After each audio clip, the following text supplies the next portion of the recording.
60 Minutes Rewind. Chances are your car is sat in your garage or driveway this weekend, and chances are that your local gas station is going to be closed a lot more Sundays this winter. What part does the Arab oil embargo play in all of this?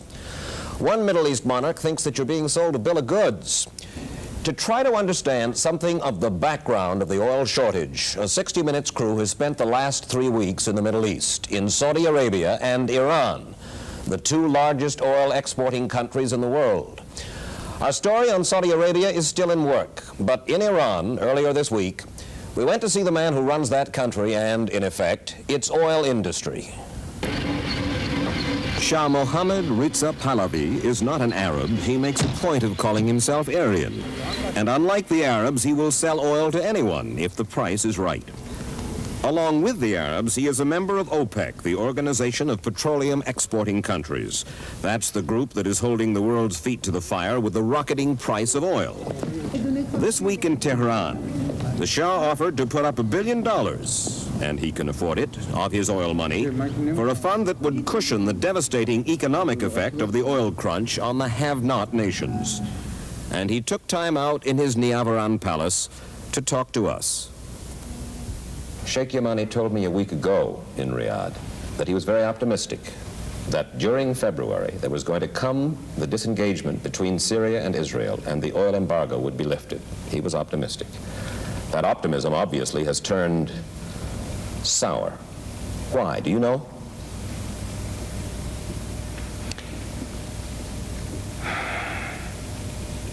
Well, there might be many reasons. One is that I don't know why you attach so much importance to this embargo on the United States, really.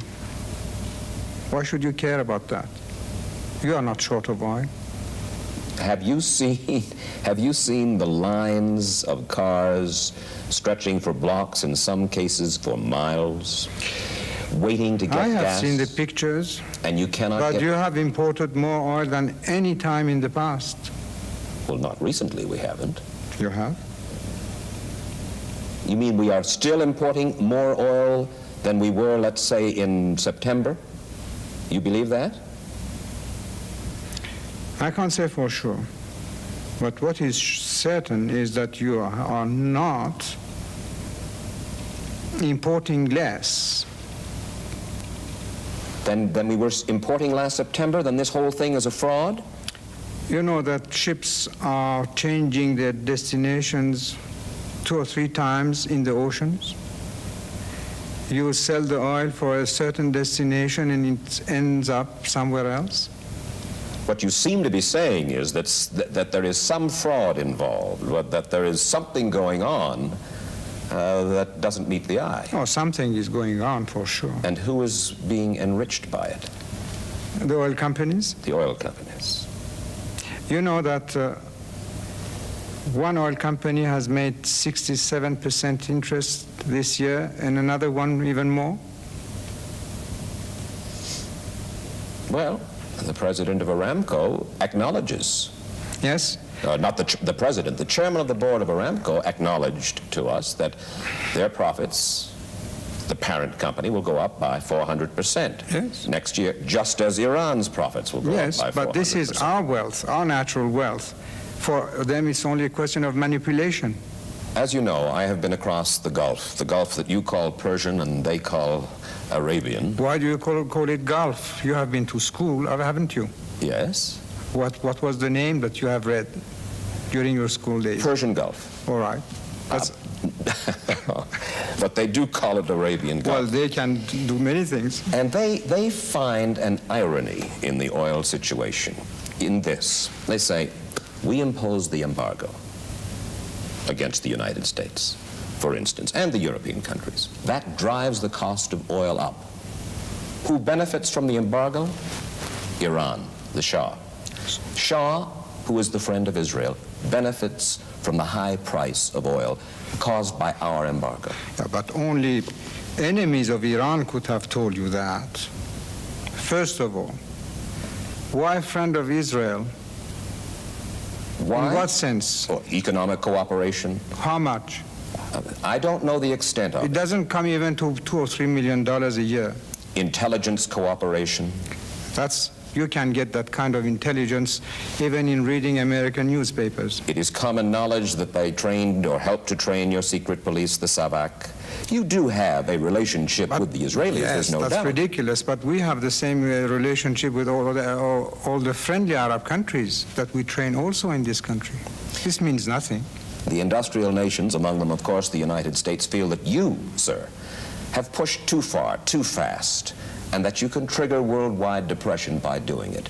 Henry Kissinger says so. Sheikh Yamani, the oil minister of Saudi Arabia, says so. That suits him. I'm not talking about Yamani because I don't like to enter into that subject. But the others, it suits them to say that. Why? Because the price that we have set for oil was one of the lowest among the prices which were studied and suggested to the OPEC organization by all the experts. You say you don't want to talk about Saudi Arabia and Sheikh Yamani. Well, nonetheless, Saudi Arabia, #1 oil producer, has certainly as great a stake as you do. And yet he says, it's going to trigger depression, it's going to trigger trouble. He has been told to say that. I'm sorry to say this. By? I'm not going to mention any names. Well, by President Nixon? I'm not going to mention any names. Ask the other member of the OPEC, all those experts in the OPEC, what they think. But what kind of pressure can somebody put upon Sheikh Yamani to say it, unless his own king says say it? You just go and ask those people. Is it going to go down? Is it going to go up? Is it going to stay the same? The cost of oil... It's going to go certainly up because, unfortunately, your inflation is going to go up. Is it going to go up on April 1st when... This I can't say. Well, you sit down with your OPEC brothers in the next few weeks, and you make a decision about the price of oil as of April 1st. Can you give us a horseback guess, Your Majesty? I can't tell you, really. But all will depend on many factors. One is the attitude that the so-called industrial countries of the world are adopting. Is it a hostile attitude or a cooperative attitude? You tell me, sir. Second, it's the question of your inflation. The bill that they are every day presenting us is something ridiculous. The way that you are increasing your prices. On? Everything. Every kind of commodity. For instance? Say some spare parts for a radar station. That's only one little example. And from that you can go for everything. Is it in retaliation for the rise of... No, it's because they cannot control their economy. But you can. We can, and that's what we call your society a permissive society. Is that that's not the only reason you call our society a permissive society? Not the only reason. Your Majesty. Not the only reason. Well, this is not a pretty subject to bring up to His Imperial Majesty, but there are those from the West who say, look at the corruption in Iran. With all of the money in your own affluent economy, in your own swollen economy, so much money sticks to the hands of people in the government. They say you can't get a contract here, and everybody's here. You know that, vendors, contractors, without a little of true? I think it's the most unjust thing that is said. It's just jealousy.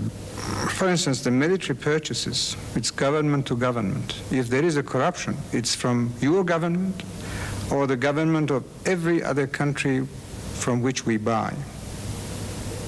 So this is the unfairest and most unjust thing that I have heard. Is it possible, Your Majesty, that because you are so busy and because you have so many things occupying you that it could be going on behind your back, sir? No. It's impossible because I have at least 5 inspectorate organizations. One, sooner or later, they will be caught. And let me say this. First of all, I think this is a cheap accusation. Second, it is less than anything that you have in your so-called permissive society. You mean you think there is more corruption in the United States than in... Well, especially in your country, yes. The story will continue after this. You are one of the longest ruling monarchs in the world today, Your Majesty. 33 years, you've survived assassination attempts, internal strife, external threats. Why? Why did I survive? Yes. Well, I believe in God. Ask him. You do. I do. mean, very Seriously. deeply. Oh, yes. And I think this is the only explanation. You have said the only explanation. You said, I will stay alive until I finish what I set out to do. What was set for me to do. By God. That's what I believe. When you were a little boy, you saw visions, you saw apparitions. God came to you, or God's messenger came to you. Yes. For some of us in the West, that is difficult to comprehend. But I say you believe it. You say it. I do. What happened? Started by dreams, then apparitions and feelings, but all in 1 year, not more, between the age of 6 and 7. And then it stopped. You have no more dreams, apparitions, visions now? Sometimes I have dreams which come true when I don't like it. Assassination attempts? No, not that. But you had premonition, you had... Not that. When I was a kid, once I dreamt that there was a pit full of snakes, and obviously people who are always translating the dreams told me that these are your enemies. Things like that. It happens to everybody, probably. But not that. You sleep more soundly now? With my sleeping pills, yes. You take sleeping pills? Since some time now. Well, it's really tranquilizers. You know, very few leaders like yourself, Your Majesty, talk with the candor with which you have talked on television. Why? Why are you willing to? First of all, I believe in what I say. Secondly, I'm not afraid of my people. It's not a political campaign. I'm not going to look at the polls tomorrow to see if I'm 2 degrees higher or lower. And that's because this confidence exists between me and my people. They trust in me, I trust in them.